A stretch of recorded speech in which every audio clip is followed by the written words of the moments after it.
या फिर जो पुरुष शरीर होता है ना, हाँ। वो गर्लफ्रेंड बनाए। हाँ। ऐसे सुना जाता है केवल उसी को नरक मिलता है, या फिर वो स्त्री शरीर उसको नरक नहीं मिलता। क्यों नहीं मिलता? क्यों नहीं मिलता? दोनों का अपना जीवन है। अगर दोनों व्यभिचार करते तो दोनों नरक जाएंगे। अभी आपने पढ़ा नहीं है, पंचम स्कंद भागवत में पढ़ लेना। अगर लोहे की तपाई हुई मूर्ति पुरुष को चिपकाया जाता है, तो पुरुष की तपाई हुई लोहे की मूर्ति में स्त्री को चिपकाया जाता है, नरक में जो ये दंड मिलता है, बलात्कार, जो आप परस्पर ये गंदी बातें, गंदे आचरण करते हैं ना, ऐसे पुरुषों को धधकती हुई लोहे की मूर्ति में ऐसे आलिंगन के, और वहां ये थोड़ी कि मरना है, वहां वर्षों वर्षों का दंड मिलता है। तो ऐसे स्त्री को देखो, हम तुम्हें बता रहे हैं, गोस्वामी तुलसीदास ने लिखा है, पति वंचक पर पति रति करई, रो रो नरक कल्प शत भरई। जो अपने वर्ण किए हुए पति का त्याग करके दूसरे पुरुष के साथ व्यभिचार करती है, वो रो रो नरक को प्राप्त होती है। तो जब तक वो वर्ण नहीं किया तब तक तो अधिकार ही नहीं है। तो ऐसा थोड़ी कि लड़का ने तो फिर वो नरक जाएगा और लड़की है तो उसके लिए विमान आएगा स्वर्ग से, ऐसा नहीं। पुरुष हथकड़ी दोनों की पड़ेगी ना अगर पापाचरण करोगे। पुरुष अगर अपराध करे तो स्त्रियों की भी जेल होती कि नहीं होती? तो स्त्री नरक नहीं जाएगी। हाँ, तो फिर ऐसी बातें क्यों मन में लाते हैं? सत्य जो मार्ग है, बढ़िया प्रश्न किया। सत्य मार्ग यही है, जो कर्म जैसा करता है उसको वैसा ही फल मिलता है, चाहे स्त्री हो, चाहे पुरुष हो, चाहे जवान हो, चाहे बूढ़ा हो, चाहे कोई भी हो। अवश्य में वो भोक्तव्यम कृतम कर्म शुभाशुभ अशुभम, जो शुभ अशुभ का फल है उसे भोगना पड़ता है। इसलिए अभी जब तक शरीर स्वस्थ है, भजन कर लो, नहीं पता नहीं कौन सी आदि व्याधि कौन सा कर्म आ जाए, तो अभी समय है। अगर अभी भगवान में चित्त लगा लिए तो लगा लिए, नहीं तो मानो कैसी पत्नी मिले, कैसे बच्चे पैदा हो कि वो तुम्हारे सारे चिंतन को खींच ले। ऐसी एक भाई आए थे, बैठे थे, वो बहुत विकल थे। मेरी पत्नी ने तलाक कर लिया और एक बेटा मेरा है, मैं बहुत आसक्त हूँ, और वो उसके हिस्से में चला गया। अब देखो, ये वो उसके हिस्से, अब मैं रात दिन व्यथित हूँ कि मैं अपने बेटे को कैसे उन्नति कराऊं। बहुत वो व्यथित थे, कह रहे थे मैं कैसे, अब ऐसे क्या मायाकृत चित्त जहाँ अपरित है, भगवान का भजन करो, एक ही उपाय, वही मोह पास काट सकते हैं, नहीं तो मोह की फांसी बहुत प्रबल है। तो ये अभी समय है, अभी अपने चित्त को इतना बलवान बना लो कि हर परिस्थिति में सहकर हम आगे बढ़ जाए। ठीक है बच्चा? हमारा श्री जी की शरणागति वाणी से तो हो जाती है, कि श्री जी में आपकी शरण में मन से कैसे? यार तुम अगर राधा राधा जपो तो सब हो जाएगा। राम नाम मणिदीप धर जी देहरी द्वार, और तुलसी भीतर और बाहर जो चाह सो दिया। बाहर भी आनंद रहेगा और अंदर भी ज्ञान का प्रकाश हो जाएगा, आंतरिक शरणागति भी हो जाएगी। नाम राधा राधा कहते हैं, क्या पैसा? राधा राधा बोल के जल्दी जल्दी बोलना चाहिए महाराज, या फिर आराम आराम से? बहुत आराम से बोलो, जल्दी कोई गणना से श्री जी थोड़ी प्रसन्न होती है। जल्दी नाम लेने से ज्यादा नाम आ जाएंगे तो फिर उससे ज्यादा कल्याण होगा। देखो नहीं, इसमें क्या बच्चा, बात तो जो आंतरिक आती है वो आती मन का एकाग्र होने से। समझना, कर्मे तो माला फिरे मनुआ फिरे जो, इसे सच्चा भजन नहीं कहते। कर का मन का डाल दे, मन का मन का फेर, मन की माला। तो अब जैसे हम कह रहे धीरे से राधा नाम लो, तो अब जैसे लिखा राधा राधा, अब इसमें तो राधा राधा राधा राधा, मन भाग जाएगा संसार में। देख रहा, मन संसार के इसमें नहीं भाग पाएगा बच्चा, इसमें थोड़ी देर में तुम थक जाओगे। बंद करो यार ये तो, मतलब देखो, आप लिख के देखो, फिर अंदर बोलो राधा, सुनो उसे कान से, और लिखा राधा राधा। अब ये मन के द्वारा भजन होगा, बिना मन को लगाए नहीं हो सकता, ये भजन नहीं हो सकता। और बात करते हैं गुड़िया सरकार है, तो वो भजन तो हमारी समझ में नहीं आता कि गुड़िया किसकी सरक रही, मन का जो तुलसी जी का ऐसे सरक रहा है, और बात करते हुए चले जाए तो हम सोच रहे हैं वो चल का या काय को रहा है। भाई राम बोला, फिर ऐसे किया, राम फिर ऐसे किया, तो वो समझ में आ रहा है। अब बातचीत कर रहे हैं, वो माला भी चल रहा है, तो माला किसका चल रहा है? वो तो दिखावटी नाटक हुआ ना, ऐसे बच्चा नहीं। और जल्दी जल्दी जैसे तुम्हारा मन कहे अभ्यास का, तो कुछ दिन जल्दी जल्दी जप लो, और जब स्वाद लेने की बात आएगी तो अपने आप जल्दी रुक जाएगा। फिर राधा राधा राधा।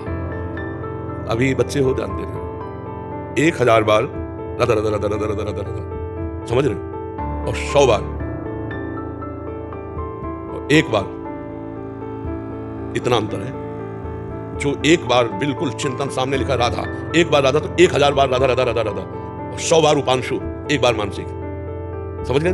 शास्त्रीय पद्धति 10 गुना अंतर होता चला जाता है। 1000 बार राधा राधा राधा राधा राधा, फिर 100 बार बोला, ये उपांशु चल रहा है, वो 1000 के बराबर होगा।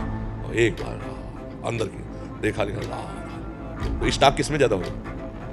हाँ, वो अंदर वाले में। अब उसमें पहुंच नहीं होती जल्दी। देखना, एकांत में बैठ के लिखना इसे राधा, थोड़ी देर में मन भागेगा, ये बंद करो यार, ये बंद करो। थोड़ा थोड़ा अभ्यास करो, 2-2 मिनट का, 4-4 मिनट का, 5-5 मिनट का करना है बच्चा।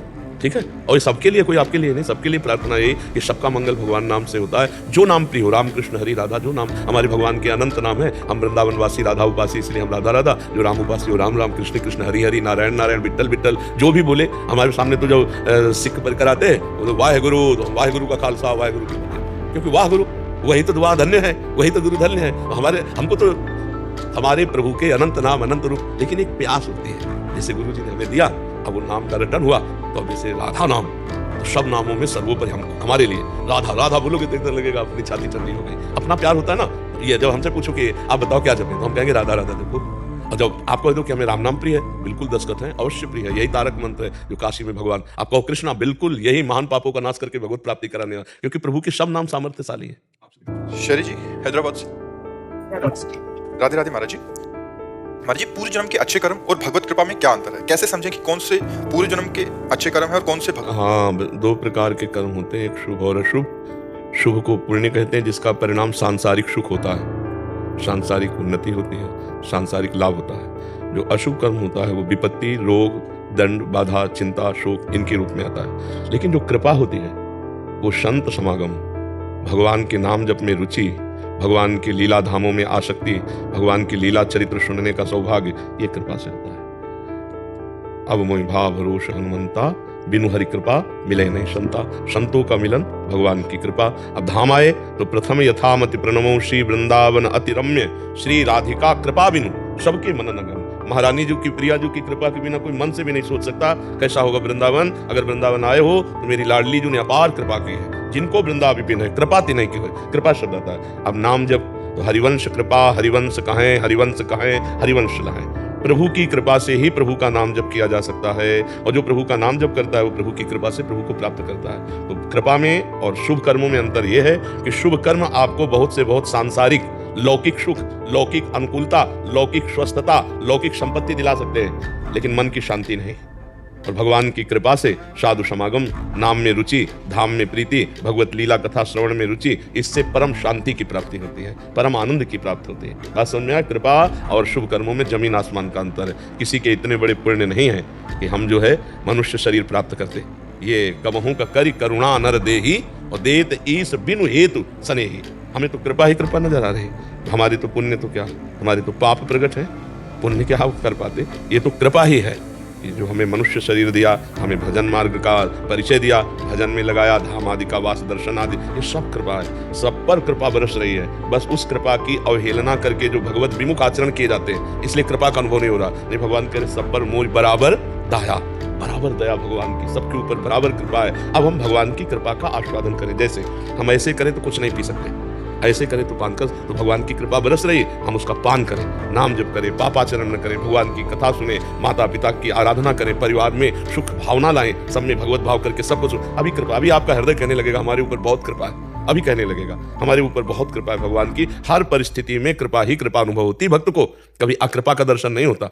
हमारे भगवान ऐसे कृपालु हैं, जन अवगुण प्रभु मान न काऊ, दीन बंधु अति मृदुल स्वभाव। तो कृपा तो अलौकिक होती है, और ये जो पुण्य होते हैं वो लौकिक होते हैं। लौकिक लोग पर लोग के सुख दे सकते हैं, वो भगवान की प्राप्ति नहीं करा सकते हैं। हाँ, एक पुण्य है साधु सेवा। अगर संतों की सेवा बन गई तो ये पुण्य जो है भगवान की प्राप्ति करा देगा। अगर सुकृत कहा जाए तो यही, कदा वा खेलंतो ब्रजनगर वीथीश हृदयम हरंतो श्री राधा राधा ब्रजपति कुमारो सुकृतिना। सुकृति माने पुण्यवान। ऐसे किसी पुण्यवान को गलबहियां दिए हुए प्रिया प्रीतम वृंदावन में चित्त का अपहरण कर लेते। कौन? जो रसिक चरण सेवी है, क्योंकि रेमन रसकन संग बिन रंचना उपजय प्रेम। अगर भगवत प्रेमी महात्माओं की चरण सेवा बन जाए तो ये सेवा भगवत प्राप्ति करा सकती है, और किसी पुण्य में ताकत नहीं। वो तो लौकिक सुख दे सकते हैं। पुण्य क्षीणे मृत्यु लोके विसंति, आप स्वर्ग आदि जाकर भोग कर सकते हैं, फिर यहाँ आना पड़ेगा। आना जाना मिटता है भगवान की कृपा से, संतों की कृपा से। भगवान की कृपा से संत मिलते हैं, संत की कृपा से भगवंत मिलते हैं। पक्का समझो, भगवान के अगर प्रेमी जनों का संग न हो तो भगवान की प्राप्ति हो ही नहीं सकती। विभीषण जी की शुद्ध शरणागति हनुमान जी के मिलने के बाद हुई है। तुरंत लंका से निकल पड़े भगवान के भरोसे। नहीं तो भजन तो बहुत दिनों से कर रहे थे, पर जब हनुमान जी का दर्शन हुआ तब विश्वास हुआ कि भगवान की मेरे ऊपर बहुत अनुग्रह कृपा दृष्टि है, और छोड़ करके भगवान की शरण में आ। संत मिलन मतलब भगवंत मिलन का पहला सोपान शुरू हो गया। अगर संत मिले तो मतलब भगवान के मिलने की अब हमारी पहली सीढ़ी तैयार हो चुकी है। अब इसी से अध्यात्म की भूमिका बढ़ने लगती है। यदि हम उनकी आज्ञा पे चले, उनकी बात माने, उन पर विश्वास करें, उनकी बात पर विश्वास करें, तो भगवत प्राप्ति। तभी भगवान श्री राम जी नहीं कह रहे प्रथम भगति संतन करि संगा, दूसरी रति मम कथा प्रसंग। पहली सीढ़ी, पहली भक्ति। भगवान अगर संत समागम कर दिए, इससे बड़ी हमारे ऊपर कृपा नहीं हो सकती। सुत दारा धन लक्ष्मी पापियों के घर को संत समागम हरि कथा तुलसी दुर्लभ, उमा संत समागम शम न लाभ कछु आन। तात स्वर्ग अपवर्ग सुख, धरी तुलाए कंग, तुलन ताय सकल मिली, जो सुख लव सत्संग। क्षण मात्र के भगवत प्रेमी महात्मा के संग से जीवन के जन्म संचित कर्म भस्म हो जाएं, अगर उनकी हम बात मान ले और चल पड़े। बात मान ले, बात ना माने तो फिर अगम्य हो। महासंगस्त दुर्लभ हो पर अगम्य हो, बात मान ले तो अमोघस्य, निश्चित भगवत प्राप्त। शुभम शर्मा जी, राजस्थान। मतलब से राजस्थान। महाराज जी, आपके चरणों में कोटि कोटि प्रणाम। महाराज जी, आपका सत्संग सुनने के बाद कुछ देर तक तो लगता है कि वैसा ही करना चाहिए, लगन भी रहती है, मगर महाराज जी भगवत प्राप्ति की ओर और इसके बाद वही आचरण और भोगों में मन लग जाता है। महाराज जी, इसे स्थायी कैसे करें? हाँ, स्थायी क्या है कि जब तक आप नाम जब स्थायी नहीं करेंगे तब तक ये सत्संग का प्रभाव होता है, संत प्रभाव होता है। कि अब जैसे हमारे इत्र लगाए तो आपको खुशबू मिली, थोड़ी देर निकल गए तो खत्म। अगर फुआ आप कान में लगाए हो तो बराबर खुशबू रहेगी ना। तो संतों में जो एक वाणी में, उनके दर्शन में, उनमें जो पावर होता है सत्संग में, वो आपको मिला। अब अगर उसको स्वीकार करके स्थायी बांध लो, नाम पाहरू दिवस निसी ध्यान तुम्हार कपाट, रात दिन नाम का पहरा तो और हवा घुसी नहीं पाएगी। रात दिन नाम चलाओ। अगर यही जो वृंदावन में स्थिति है, कलकत्ता और दिल्ली में स्थिति ना हो तो हमें बताना। नाम चलाओ, केवल नाम भगवान का। सत्संग का लाभ वही ले पाएगा जो नाम जप करता है। अब नाम जप बड़ा कठिन है, आप करके देखो। नाम जप की लगन ऐसी लगे जैसे गरीब आदमी एक एक रुपया कमा के रखता है, ऐसे एक एक नाम भगवान का, राम राम राम, राधा राधा राधा, हरि हरि हरि, कृष्ण कृष्ण कृष्ण कृष्ण कृष्ण। अब अंदर चल रहा है, बाहर से काम कर रहे हैं, संसारी कार्य कर रहे हैं, अंदर ही अंदर नाम चल रहा है। देखो तुम्हें रोना आने लगेगा। जहां हृदय निर्मल होगा रोना आने लगेगा। पर मतलब नाम चलाना थोड़ा कठिन। माया ऐसी धूल फेंकती है, ये सब भूल जाए, सब भूल जाए। ऐसा है, घंटों भूल जाए प्रभु को, ऐसी माया है विचित्र। अरे पूरा जीवन का जीवन भूल करके नष्ट कर दिए। ये तो अवसर मिला है सत्संग सुनने का, और हम आप सब बच्चों को धन्यवाद देते हैं कि आप सत्संग सुनते हैं इस अवस्था में। नहीं तो ऐसी पगली अवस्था है ये कि इसमें उद्दंडता ज्यादा सुहाई देती है। मायाकृत विलासिता, भोग, नशा, गंदी बातें ये ज्यादा अच्छी लगती हैं। माया का ऐसा प्रभाव, ये तो बड़े कृपा पात्र जन हो कि आप बच्चे होकर सत्संग सुनते हो। आप बच्चे होकर माया के प्रभाव को जानने लगे हो कि सत्संग का प्रभाव ये और माया का प्रभाव ये। कितनी बढ़िया बात है, आप जानने लगे हो कि ये माया का प्रभाव है और ये सत्संग का प्रभाव है। निरंतर सत्संग का प्रभाव हमारे ऊपर कैसे बना रहे, तो फिर अव्यावृत भजनात्, देवर्षि नारद जी कहते हैं, अखंड भजन का अभ्यास करो। भगवान के नाम स्मरण का श्वासा श्वासा नाम जप है, दुविधा रहे न कोई। अगर श्वास श्वास में नाम जप कर रहे तो निश्चित भगवद आनंद मिल जाएगा। नाम श्वास दो बिलक चलत हैं, इनको भेद न मोह को भावे, श्वास ही नाम नाम ही श्वासा, नाम श्वास को भेद मिटावे, रोम रोम जब रग रग बोले तब कर स्वाद नाम को। आनंद आ जाएगा। आप चलो नाम जप करो, जो सत्संग में सुना वैसे आचरण उतारो तो हर समय आनंद बना रहेगा। अभी थोड़ा समय लगेगा क्योंकि पहले मन के पाप नष्ट होंगे, पाप प्रवृत्ति नष्ट होगी। अभी इतनी यात्रा कठिन है और आनंद जहाँ मिला फिर तो फिर क्या कहना, फिर तो मन घसीटता चला जाता है, फिर तो अपने आप लोग जागृत हो जाता है। बात करते हुए भी वो नशा चल रहा है, वो बंद थोड़ी हो सकता है। जैसे हम आपसे बात कर रहे हैं तो क्या नाम जब बंद हो गया क्या? बिल्कुल नहीं। तो आप कहते हो कैसे हो सकता है? जैसे आप हमसे बात करते हुए संसार की बातें सोच लेते हो, डबल काम कर लेते हो ना। सत्संग भी सुन रहे हो और कुछ और भी हो रहा है, बाजार भी जा रहे हो, काम भी कर रहे हो, लड़ भी रहे हो, हर बातें अंदर शुरू रहती हैं। आप देख लो ना इसके, ये एक जगह केवल यही टिका हो, एक बिल्कुल इसी शब्द पे, ऐसा नहीं। ये बहुत चतुर है, कहीं ना कहीं खिसक जाता है। तो इसमें पावर है, उसके पावर को भगवान के स्मरण में बात कर रहे हैं, लेकिन राधा नाम का लेखन चल रहा है। तो आपसे बात करते हुए भी हमारा अखंड नाम चल रहा है। तो ये कैसे हुआ? ये अभ्यास से हुआ। करत करत अभ्यास के जड़ मत होत सुजान, रस्सी आवत जाते ही सिल पर होत निशान। बढ़िया अवस्था है, खूब चक्क भजन करो। एक भाई आए थे कल परसों, उन्होंने कहा कि जवानी भोगों के लिए, बुढ़ापा भजन के लिए, आप भजन के लिए जवान लोगों को क्यों कहते हैं? हम कहा भैया हम प्रत्यक्ष उदाहरण देते हैं कि हमने कभी पिस्तौल हाथ में पकड़ी नहीं। अब हमसे कौन निशाना लगाने के बाद तो हम चला भी नहीं पाएंगे। क्यों? क्योंकि हमने कभी पकड़ा ही नहीं, कभी अभ्यास नहीं किया। जवानी भर भोग भोगे, बुढ़ापा में माला पकड़ाओगे, माला चला लेगा, निशाने पे चल लक्ष्य मार देगा वो। अरे जब जिंदगी में, अच्छा अब आर्मी का आदमी है, उसने पिस्तौल का अभ्यास किया जवानी में, तो बुढ़ापे में बिल्कुल ठीक निशाने पे गोली मारेगा। वो अपने अभी नहीं मार सकते क्योंकि पता ही नहीं है ना। तो जिसको पता ही नहीं कि मन कैसे भगवान में लगाया जाता है, तो बुढ़ापे में प्रपंच में लगेगा, भजन में नहीं लगेगा। ये अवस्था। वैसे प्रहलाद जी ने तो कौमार अवस्था से कहा है, कौमार अवस्था से भगवान का भजन करे तो बहुत लाभ। पर चलो अब इसमें चलो अधिक से अधिक नाम जपने का इसमें, और ये बॉयफ्रेंड गर्लफ्रेंड वाला रोग न चढ़ने पावे। अभी तक नहीं चढ़ाई। अच्छा अभी तक नहीं।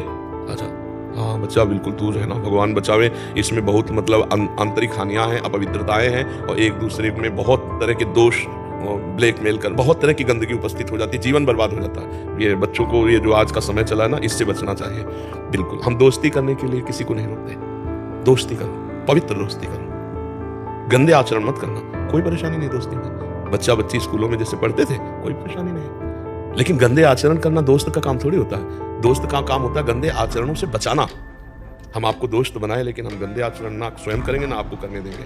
कुपंथ निवार्य सुपंथ चलावा, जब कुपंथ से हटाकर सुपंथ में चलावे वही मित्र, और जो कुपंथ में चला दे वो तो शत्रु होता है। तो आजकल बच्चे बच्चियां सब समझ नहीं रही, और बहुत खिलवाड़ हो रहा है। दोस्त बनाया और महीना 2 महीना 4 महीना बाद वो ब्रेकअप कर लिया, और हर दोस्त से मित्रता गलत ढंग से, अब क्या चरित्र तुम्हारा रह गया और क्या चरित्र तुम्हारे दोस्त का रह गया। चरित्रहीन जीवन जब ब्याह करोगे तो साल 1.5 साल में तलाक वाली बात आ जाएगी, क्योंकि उसको पसंद नहीं आएगा एक जगह टिकना, आपको पसंद नहीं आएगा एक जगह टिकना, 4 जगह में दोनों के मन में खटपट पैदा होगी, अलग हो जाओगे। सच्ची गृहस्थी, पवित्र गृहस्थी दोस्त बनावे तो जीवन निर्वाह के लिए, तो जो पवित्र दोस्त होगा वो तो जीवन निर्वाह कर सकता है, जो व्यभिचारी दोस्त है वो जीवन निर्वाह नहीं कर सकता। तो हमें लगता है नए बच्चों को बहुत इस विषय पर सावधान रहना चाहिए। तब तक संयम से रहो, ब्रह्मचर्य से रहो, दोस्ती करो। हमें दोस्ती में कोई भी दोस्त ना हो, दोस्त को उन्नतिशील बनाओ। दोस्त को जब तक तुम किसी डिपार्टमेंट में नहीं अपने जीवन को समर्पित करते तब तक हम आप मित्र रहेंगे, लेकिन फिर बाद में माता पिता की सहमति से पाणी ग्रहण करो, आजीवन ऐसे चला जा। तो अब ये जो गंदे आचरण चल, छोटे छोटे बच्चे 12, 14, 15 के बच्चे हैं और वो मोबाइल की कृपा से गंदे आचरण सीख गए, गंदी बातों में। तो धन्य है जो नवयुवक होकर के, नवकिशोर होकर सत्संग सुनते हो, अपनी बुद्धि को भगवत मार्ग में लगाने की चेष्टा करते हो। विशेष कृपा आपके ऊपर भगवान की है, आप लोग अच्छे से चलो, किसी के आशीर्वाद की जरूरत नहीं। अपना आचरण ही अपना आशीर्वाद या श्राप बनता है, ध्यान रखना। अपना आचरण गलत हो गया तो किसी के श्राप देने की जरूरत नहीं, अपने आप नष्ट हो जाओगे। और अपना आचरण अच्छा है तो किसी के आशीर्वाद से मांगने की जरूरत नहीं, अपने आप उन्नतिशील हो जाओगे। महाराज जी, मैं शॉर्ट पुट थ्रो करती हूँ गोला फेंक। गोला क्या मतलब गोला? लोहे का गोला फेंकते हैं। तो मैं भारत के लिए आगे और मेडल ला सकूँ। बिल्कुल बिल्कुल, अभ्यास परायण रहिए। अभ्यास बहुत बड़ी वस्तु होती है, तो उत्साह रखिए और अभ्यास परायण रहिए। और सफलता असफलता में हर्ष शोक से ऊपर उठिए। असफलता में निराश मत होइए, हमारा अभ्यास चूक गया, और सफलता में अभिमान मत कीजिए, तो आगे बढ़ते चले जाएंगे। भगवान ने कहा सुख दुखे समय कृत्वा लाभा लाभो जया जयो। भगवान के स्मरण में रहिए और अभ्यास कीजिए। विजय तो भगवान का नाम है। जब आप अभ्यास करोगे और भगवत स्मृति, तो विजय निश्चित प्राप्त होगी। पहले हम उदास होते थे, पर नहीं, अब उदास होने की आप जरूरत बोलते हो ना भगवत अंश है, उस नाम से तब बदल। हाँ। और ये मेरे पति हैं, ये भी खेलते हैं। जी जी, और बहुत प्यार से रहो। आज के समय का रंग न चढ़े। एक बार जिसको जीवन में हाथ पकड़ा उसकी सब बात सहे और प्यार के द्वारा पूरा आजीवन निर्वाह करे। हमारे भारत की संस्कृति है, ये संस्कृति नहीं तलाक दे देना या अलग हो जाना या ऐसे, ये संस्कृति नहीं। एक दूसरे की बातों को सहें। अगर वो गुस्सा है तो आप शांत हो जाइए, आप गुस्सा है तो आप शांत हो जाइए। उनकी कोई कमी है तो मित्रवत सामने रखकर एक दूसरे की कमियों को दूर करें और आजीवन एक साथ रहें। यही हमारे भारत की धर्म पद्धति है। नहीं, ये पद्धति नहीं, बहुत घटिया बातें आने लगी। साल 2 साल ब्याह हुए फिर तलाक दे, क्या जीवन, क्या जीवन। आप विचार करके देखिए जी, बहुत अच्छे से। अजी, शादी आदि में दहेज आदि नहीं देने से कोई अपराध लगेगा क्या? ऐसा कोई शास्त्री नहीं? अगर हम दहेज की मांग करते हैं तो वो ठीक नहीं है। पिता पक्ष, जो पुत्री का पिता पक्ष है, वो उदारता पूर्वक देते आए हैं, इतिहास साक्षी है, और वो देगा अपनी सामर्थ्य पर। नहीं, हर पिता के मन में होता है कि क्या अपनी बेटी को दे दें। जब जनक जी के आंसू आ गए तो परम ज्ञानी विदेहराज जनक जी, तो और कुछ बात जाने दो। पर वैसे हम पिता राक्षसों को कहते हैं जो खुद पुत्र और बच्चों का शोषण करते हैं, पुत्री आदि का, वो बात अलग है। मतलब ऐसे जो हमारे सामने उदाहरण आए उनकी बात अलग है। नहीं तो ये हमारी सोच में ही नहीं था कि पिता के द्वारा भला बच्चों के साथ ऐसा कैसे हो सकता है, अपने बच्चों के साथ। अरे अपने लाडले बच्चे, पैर छुआ जाता है बेटी का, ऐसा पवित्र भाव रखा जाता है कि मेरी बेटी है, पूज्य भाव है। बकाया हमें लगता है दहेज मांगना नहीं चाहिए। योग्य वधू मिल गई, यही सौभाग्य है। और वधू पक्ष खुद देता है, अपनी जान भर सब देते हैं, सबकी इच्छा होती है कि मैं दूं, पर जब मांग होती है वो मांग मुझे लगता है ठीक नहीं। आजकल बहुत बड़े स्तर पे क्या मांगा जाता है, और एक पहले से ये दहेज बहुत हानिकारक है। समाज में कुप्रथा समझो जो बहुत हानिकारक है। इसी के कारण बच्चियों का बहुत तरह से, मतलब हाँ, अब मान लो एक किसान आदमी है, अब उससे कहा जाए कि 10-20 लाख रुपया, 10-20 लाख ही बहुत है किसान के लिए, क्योंकि वो एक खेती करने वाला आदमी जितने रुपए आएंगे गेहूं बेच के आएंगे, उसी में खाद है, उसी में पानी, उसी में परिवार का भोजन, उसी में परिवार की पढ़ाई और वस्त्र। अब वो उससे आप 20 लाख 25 लाख मांगो तो वो या तो खेती धरेगा और या फिर सोचेगा निपटाने की, कहां से 25 लाख दें। तो ये कुप्रथा जो है, ये बच्चियों के प्रति अनादर बहुत जोर का कर रही है।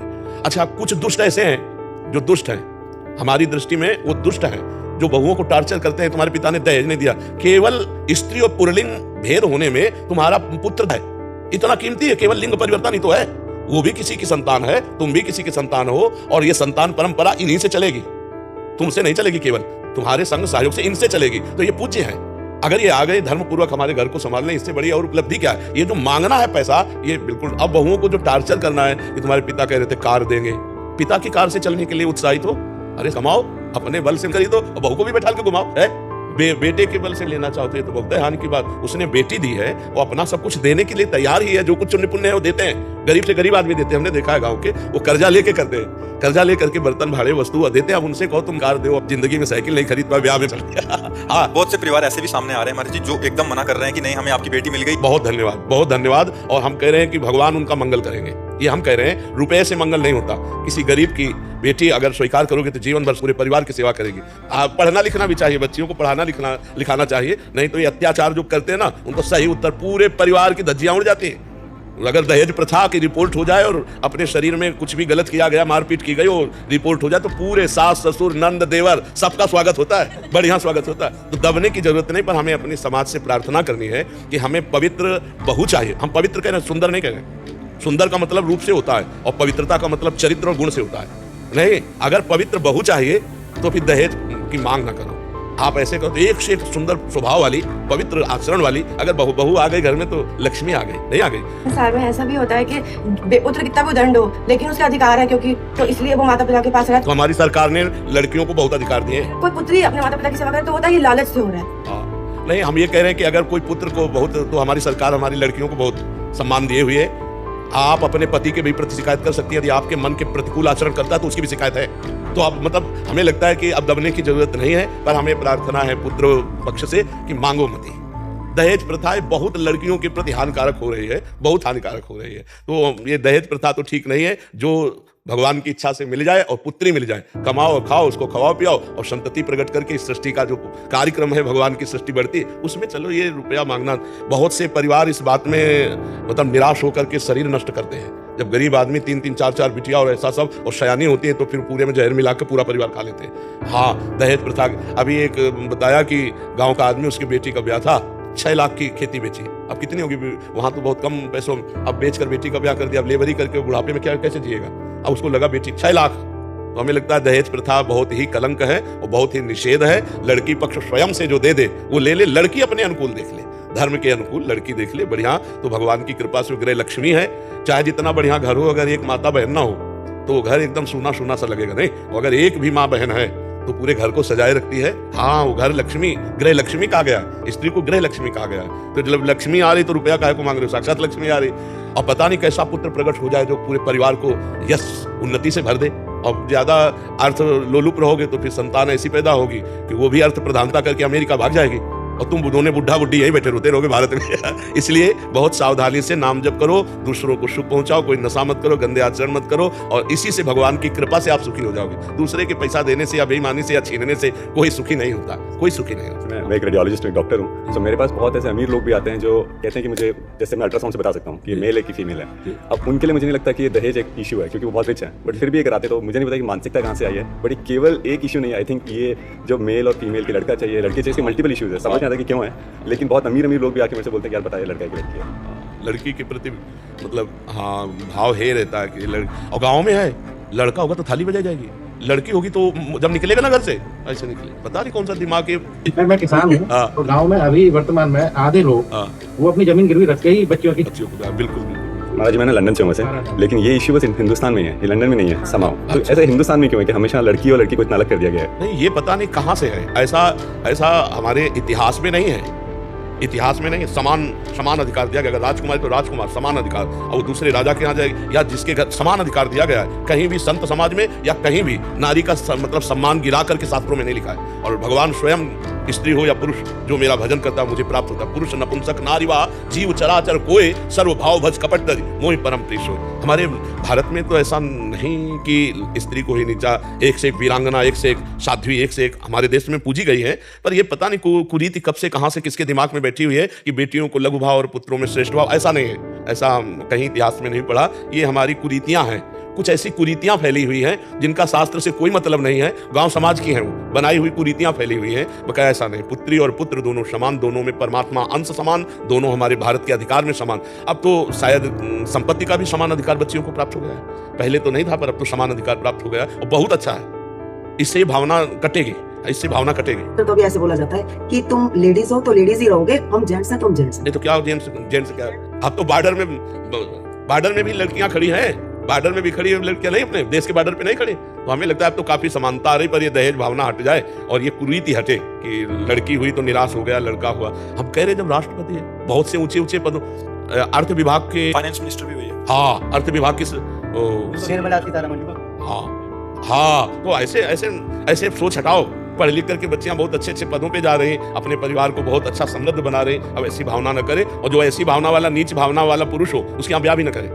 जो ऐसे दहेज के लोभी जन हो ऐसे आंख ब्याह न करे। अगर वो ऐसा दिखाई दे, क्योंकि वो जीवन भर टॉर्चर ही करते रहेंगे।